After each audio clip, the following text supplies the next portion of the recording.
Hello and welcome to another art house movie review.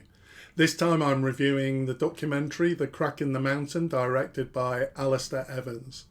So this is about the very large cave that was discovered in Vietnam, Hang Son Doong.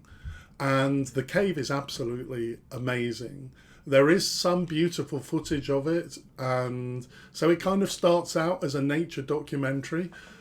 In some ways, it's a bit disappointing because there's not as much footage of the cave as I would like. We only get footage of the cave really at the start of the film and at the end. And towards the end, we get the story of how the cave was discovered. And at one point, we do see a map of the cave.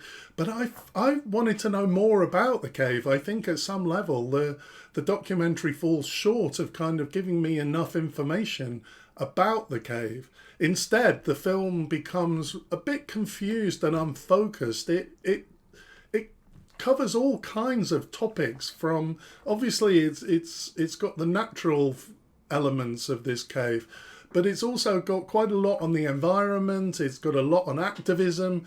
It's got a lot on corporate influence. It's got a lot on Vietnamese communism. It's even got something about the kind of British caving expedition, and so it feels all over the place. It doesn't feel like it's decided what it needs to be, and I think that there is some interesting stuff in here, but the documentary kind of doesn't quite work in terms of really exploring that. One overwhelming feeling I had watching it, which I do feel was underexplored in the documentary, is the arrogance of the people who visited this, or some of the people who visited the cave, the kind of the privileged few who visited it. And you can only see it, of course, if you're rich, because it's in the middle of nowhere. It's in the middle of a jungle. So many of the people we see speaking and who oppose any development of tourism around it are those people who originally went to the cave. And in the name of conservation, they want to keep it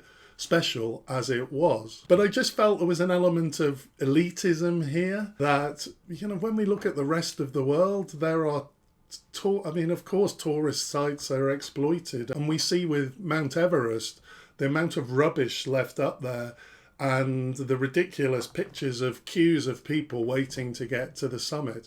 It's definitely good to avoid this. But I just felt the documentary is a little bit unbalanced in terms of giving too much weight to the argument of this small group of people who want to keep the cave to themselves, if you like. There's a lot of talk about a proposal for a cable car system to kind of take people in and out, and it only mentions these cable cars as if they're a really bad thing. And I can appreciate the arguments that were put forward. What it doesn't do is look at the other side at all. It kind of felt to me that actually cable cars would be a really effective way of getting a lot of people in and out of there without having to destroy anything in the jungle by taking crowds of people or building roads through the jungle. So the cable car actually seemed quite a good solution, and the documentary just doesn't interrogate this at all. The film focuses quite a lot on a female Vietnamese activist who has a campaign to save the cave. She's not from the community and she has no link with the cave, except that she visited it and found her cause. And I don't want to be critical of her. She's passionate, and definitely she's made sure that the environmental concerns and the conservation concerns have been listened to by the decision makers. But I just felt like there was a lot of criticism of the Vietnamese government and of corporate interests without any real in-depth analysis of this. In the West, are government and powerful corporate interests serving the public interest? No. And in some ways, I just felt like the documentary was condoning the holding of Vietnam to a kind of higher standard than the rest of the world in a purer than pure approach to the way they might commercialize this cave. The documentary does cover the benefits for tourism to the local economy, so at least it does acknowledge it, but I just felt that there wasn't any real depth or real kind of opposition of views. I did kind of feel there was a colonial sense to the whole thing of look, this isn't your cave. This cave belongs to something higher.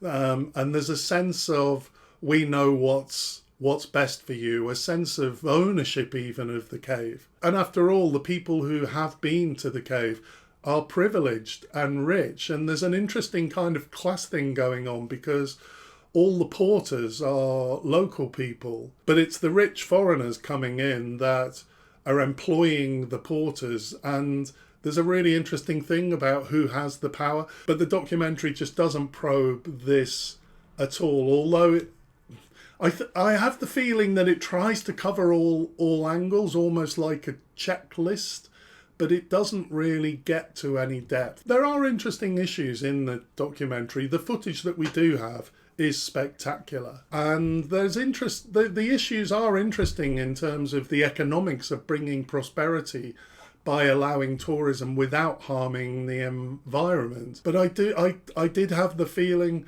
someone like Werner Herzog would have given us something more, something a bit mystical and spiritual. We do have one person that talks as if they had a kind of mystical experience in the cave where they saw things that seemed impossible. But I would have liked to have a lot more of this. Overall, I think this documentary really has potential, but it's never quite realised, and I did find it disappointing. Thanks for watching. See you next time.